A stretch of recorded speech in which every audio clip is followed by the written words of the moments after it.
Olá, meu nome é Wagner Meira Júnior e sou professor titular de Ciência da Computação da Universidade Federal de Minas Gerais. Sou também um dos coautores do livro Data Mining and Machine Learning, Fundamental Concepts and Algorithms. Hoje nós vamos continuar falando aqui sobre mineração de padrões frequentes, em particular de conjuntos de itens. No módulo anterior, nós falamos um pouco do problema de mineração de padrões frequentes e apresentamos um algoritmo força bruta para facilitar o entendimento da ordem de complexidade deste algoritmo e onde, em particular, que ocorre a explosão combinatorial. Hoje nós vamos falar aqui do algoritmo a priori, que é um dos algoritmos originais desta área e que existe há algumas dezenas de anos. Para que nós entendamos melhor o algoritmo a priori, é importante que nós verifiquemos o espaço de busca de soluções deste algoritmo. Ou seja, quais são todos os conjuntos de itens que podem ser minerados por este algoritmo e qual é a relação entre esses conjuntos de itens. Esta relação ela pode ser expressa por essa treliça apresentada no slide, onde dois conjuntos de itens x e y são conectados se x é um subconjunto imediato de y, ou seja, o x é um subconjunto de y e o tamanho de x é igual ao tamanho de y menos 1. Um exemplo simples aqui é que nós temos, por exemplo, AB e ele é ligado a A e a B, que são o quê? São subconjuntos de AB de tamanho imediatamente menor em termos de 1 em relação a ele. Um outro exemplo também para que a gente generalize esse conhecimento é ABC, que é ligado a AB, AC e BC, que são os seus três subconjuntos de tamanho 2. Uma coisa interessante que nós podemos notar aqui é que a partir dessa percepção do espaço de busca de soluções, nós podemos encontrar os subconjuntos frequentes enumerando, utilizando tanto uma busca em largura, onde nós começaríamos falando de A, B, C, D, E, a partir disso as duplas AB, AC, AD e assim subsequentemente, ou uma busca em profundidade, onde nós falaríamos de A partir de A a B, ABC, ABCD e até ABCDE, se fosse o caso. Nesse caso aqui, nós podemos escolher qual das duas estratégias nós vamos utilizar e nós vamos ver que os diferentes algoritmos eles adotam diferentes estratégias de navegar nessa treliça e determinar quais são os conjuntos frequentes. Um aspecto importante que nós vamos discutir a seguir é que para tornarmos esse algoritmo, que é inerentemente exponencial, mais eficiente, nós temos que trabalhar e explorar alguma propriedade existente no problema que nos permita descartar subconjuntos candidatos para a verificação de frequência.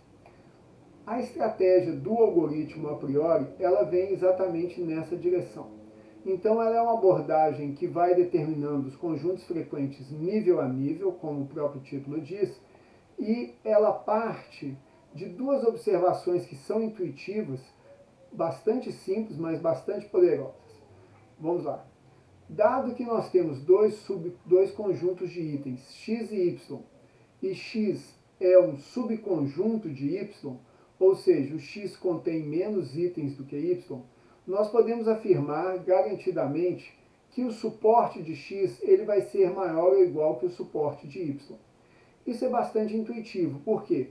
Porque se todos os itens que estão em x também estão em y, então isso significa que, quando nós consideramos o suporte de y, ou seja, as transações onde y ocorre, x vai ocorrer exatamente nas mesmas transações e potencialmente em alguma outra que o item ou itens que diferenciam y de x não ocorram. A partir dessa percepção, nós podemos fazer duas observações. Dado que um conjunto x é frequente, qualquer subconjunto y de x também será frequente. Por quê? Porque o conjunto maior, nesse caso, ele é mais específico e ele tende a ter um suporte menor. A segunda observação é que se x não é frequente, então qualquer superconjunto y de x não pode ser frequente. Também por construção. Por quê? Porque se x já não é frequente, qualquer conjunto que seja maior do que x não o será. O algoritmo a priori, então, ele explora essas duas propriedades para melhorar significativamente a abordagem força bruta, em particular em relação a quais conjuntos candidatos são efetivamente avaliados. Como nós vamos ver mais adiante, não é apenas essa forma que ele explora nos subconjuntos imediatos. Ele também explora essas propriedades entre subconjuntos de formas diferentes.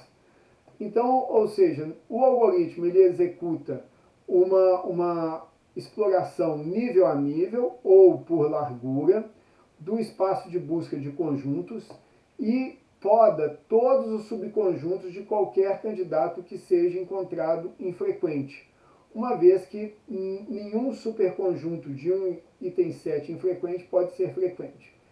Ele também evita gerar qualquer outro candidato que tenha um subconjunto infrequente dentro dos seus subconjuntos. Esse algoritmo ele também é mais eficiente, por quê? Porque ele evita de ter que realizar a contagem de suporte para cada conjunto candidato individualmente.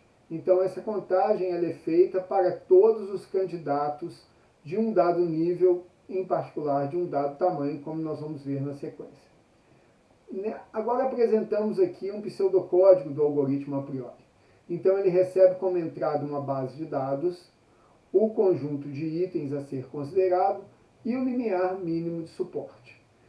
Inicialmente nós criamos o conjunto de frequentes, que é o que nós desejamos retornar como sendo vazio, e também criamos o conjunto de candidatos de tamanho 1, denotado por C de 1, como vazio. Nesse caso, para cada item pertencente ao conjunto de itens, nós vamos inicializar esse conjunto de candidatos, que na verdade é organizado como uma árvore de prefixos, com o valor 0 de suporte. E o primeiro nível, denotado por K aqui, é inicializado como 1. Então, a partir desse ponto, nós vamos entrar no loop principal do algoritmo a priori. Esse loop, ele vai, enquanto houver candidatos candidatos a serem verificados, ou seja, o conjunto de candidatos de tamanho K, ele é diferente de vazio. Notem que nós criamos aqui para cada item um conjunto candidato. Nós realizamos as tarefas que já foram mencionadas e nesse sentido elas são muito parecidas com as tarefas realizadas pelo algoritmo força bruta. Nós calculamos o suporte de cada um desses candidatos de tamanho K. Nós verificamos então para cada candidato quais superam o limiar de suporte, e uma vez que eles superem o limiar de suporte, eles são acrescentados no conjunto de frequentes. Caso contrário, nós removemos os conjuntos infrequentes do conjunto de candidatos. Por que nós fazemos isso? Para evitar que esses conjuntos infrequentes eles sejam expandidos e eles gerem novos conjuntos a serem verificados de maior cardinalidade. Feito este processo com todos os candidatos de tamanho K, nós então vamos enumerar quais são os candidatos de tamanho K mais 1, que é realizado por esse procedimento de extensão da árvore de prefixos utilizando os candidatos de tamanho K. O loop termina com o incremento de K e fazemos uma nova iteração. Notem que, se esse processo de extensão da árvore de prefixos não gerar nenhum conjunto candidato, o loop vai ser quebrado nesse ponto e nós vamos retornar todos os conjuntos frequentes que encontramos até o tamanho K.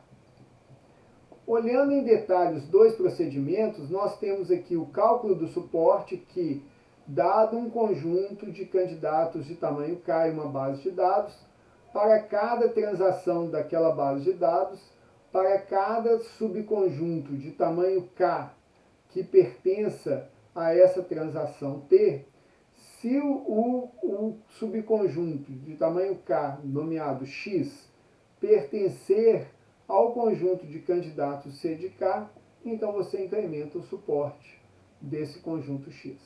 Caso contrário, você prossegue porque esse conjunto ele não ocorre dentro dos conjuntos candidatos que estão sendo verificados. A extensão da árvore de prefixos ela é um pouco mais complexa, mas igualmente interessante. Dado um conjunto de candidatos de tamanho K, nós verificamos para cada um desses candidatos XA, que pertença a C de K, nós vamos verificar quem são os conjuntos XB, que são irmãos, ou seja, que eles vêm a partir do mesmo prefixo, do mesmo candidato de tamanho K-1, de tal forma que B seja maior do que A, e isso é uma diferença importante porque, como nós estamos falando de conjuntos, não tem precedência aqui, então o conjunto AB ou BA, ele tem exatamente o mesmo significado. Uma vez que nós encontremos, então, na árvore de prefixos de candidato, um conjunto XA e um conjunto XB que diferem por um elemento, nós então vamos criar esse conjunto XAB, que vem da união de XA e XB. Esse conjunto ele pode ser podado se houver qualquer subconjunto dele que seja infrequente. Então aqui nós temos, se um XJ que pertence a C de K, para todo o XJ que seja um subconjunto de XAB, de tal forma que o tamanho de XJ seja o tamanho de XAB menos 1, nós vamos adicionar XAB como um filho de XA com suporte de XAB igual a 0. Notem que se não houver, se todos os subconjuntos XJ de XAB não estiverem nos conjuntos candidatos, ou seja, eles não foram frequentes, então o XAB não é adicionado e nós naturalmente vamos realizar aqui também uma poda. No caso de nenhuma das combinações a partir de XA ter gerado uma extensão, então você também pode remover o XA dos candidatos, porque ele não vai criar nenhum candidato de tamanho K mais 1. O resultado final é exatamente nós retornarmos aqui o conjunto de candidatos CK estendido de acordo com essa proposta que está sendo colocada aqui. Vamos ver então como funciona o algoritmo a priori na prática. Nós temos aqui a mesma base de dados composta de 6 transações contendo até 5 itens ABCDE. Então nós já observamos essa base de dados ontem e nós vamos ver aqui como funcionam os vários passos do algoritmo a priori. Logo na inicialização, o que nós temos? Nós criamos essa árvore de prefixos com os 5 itens ABCDE e o número entre parênteses ele vai identificar a frequência de ocorrência deste item na base de dados. Então, por exemplo, o A ele ocorre em 4 transações. O B, como nós já discutimos no vídeo anterior, ocorre em todas. O C também ocorre em 4 transações. O D ocorre em 4 transações e o E ocorre em 5, só na última transação que ele não ocorre. Então essa é a representação ao fim da contagem de suporte e da eliminação dos infrequentes para conjuntos de tamanho 1. A partir disso, nós começamos a fazer o trabalho para os conjuntos de tamanho 2. Então nós temos aqui o A com o B, nós geramos AB. O A com o C, nós geramos AC. O A com o D, nós geramos AD. E o A com o E, nós geramos AE. E esses são os 4 candidatos de A. O mesmo processo ele vai se repetir com BC, BD e BE, com CD e CE e com DE, como já era previsto. Então aqui nós temos os candidatos de tamanho 2. Quando nós realizamos a contagem de suporte nesse caso, nós temos dois conjuntos que se tornam infrequentes, o AC e o CD, ambos com suporte igual a 2. Esses conjuntos eles não vão prosseguir no processamento, eles são removidos e eles não são retornados como a próxima iteração de conjuntos frequentes. Então, ao fim da segunda iteração, nós temos ABCDE, que está sendo omitido aqui porque ele não tem filho, e nós temos AB, AD, AE, BC, BD, BE, CE e DE como conjuntos frequentes. Vamos então para a terceira iteração, aqui mostrado. Nós vemos aqui que o AB e AD ele geram ABD, né? Ou seja, AB e AD, ABD. Como o BD também é frequente, o ABD não é eliminado aqui. Nós temos AB e AE, eles vão gerar o ABE, né? E o ABE, ele também vai ser frequente porque BE é frequente, tá?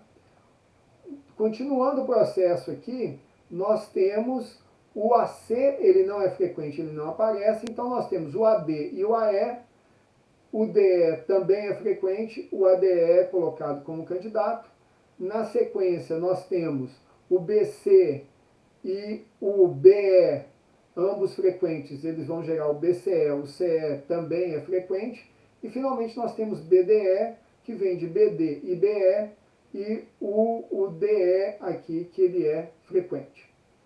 Esses são os conjuntos de tamanho 4, que nós podemos ver que o único que realmente é derivado a partir deles é o ABDE. Por quê? Porque eu tenho ABD, ABE, ele vai enumerar ABDE, eu verifico que ADE é frequente e BDE é frequente, que são os outros subconjuntos, então o ABDE é enumerado e contado da mesma forma. Tá? Essa figura agora ela mostra toda a dinâmica do processamento do a priori que nós vimos em detalhe, onde nós podemos ver em cinza os conjuntos que foram contados como suporte e que foram determinados infrequentes, e os conjuntos pontilhados são aqueles que sequer foram enumerados porque houve alguma falha no processo de verificação dos subconjuntos. Então nós vamos ver aqui, por exemplo, que o AB, como o AC era infrequente, o ABC nem foi verificado, e com isso nós deixamos automaticamente de verificar ABCD, ABCE e ABCDE. O AC tendo sido considerado infrequente, nós deixamos de enumerar ACD, ACE e ACDE. Aqui nós temos AD e AE, nós temos ADE, o AE não há nenhum outro conjunto com o mesmo prefixo, o BC com o BD, eles foram inicialmente considerados como um candidato, mas eles foram descartados porque o CD é infrequente. E como o BCD não foi considerado, o BCDE também não foi considerado. O BC com o BE foi considerado porque ambos são frequentes e o CE também é frequente. O BE não tem outros conjuntos a serem considerados. O CD, que poderia gerar o CDE, ele não foi considerado também, porque ele é infrequente. E por fim, nós temos CE e DE, que também não foram considerados aqui. Não tem como gerar um conjunto, porque eles não são irmãos, né, o CE e o DE. E assim sucessivamente, nós vimos que o único caso que sustenta é a BDE, como a gente acabou de ver. Bom, o algoritmo a priori, então, ele tem algumas características interessantes que nós vamos ressaltar aqui nessa observação final. A questão interessante da contagem do suporte é que ela avalia todos os subconjuntos de tamanho K para cada transação. E isso torna o processo um pouco mais eficiente, porque você não tem que repetir o mesmo processo para todos os subconjuntos de um dado tamanho. O processo que é interessante aqui é exatamente a questão da geração da árvore de prefixos ou a sua extensão. onde, notem que nós arbitramos esses conjuntos A e B, poderiam ser quaisquer dos subconjuntos que gerariam XAB. Nós arbitramos XA e XB e verificamos os demais subconjuntos que possam estar associados ali. Qualquer um desses subconjuntos que sejam infrequentes vão causar que o conjunto XAB seja descartado. E isso é uma medida de eficiência. Nós também verificamos que, como todas as vezes que um subconjunto é determinado infrequente, automaticamente ele é descartado do conjunto de candidatos, isso resulta também numa medida de maior eficiência do processo, evitando que vários conjuntos que, por definição, seriam infrequentes, sejam considerados. Um aspecto que é muito interessante nós notarmos no algoritmo a priori, nos outros algoritmos de mineração de padrão frequente, é que vocês notem que nós, em geral, temos um problema de explosão combinatória e é muito importante que nós, de alguma forma, implementemos podas que vão reduzir essa explosão combinatória ao mínimo possível em termos de não trabalharmos com conjuntos candidatos, conjuntos potenciais que já sejam declaradamente infrequentes. Bom, com isso nós terminamos aqui a explicação do algoritmo a priori e no próximo módulo nós vamos falar do algoritmo eclético.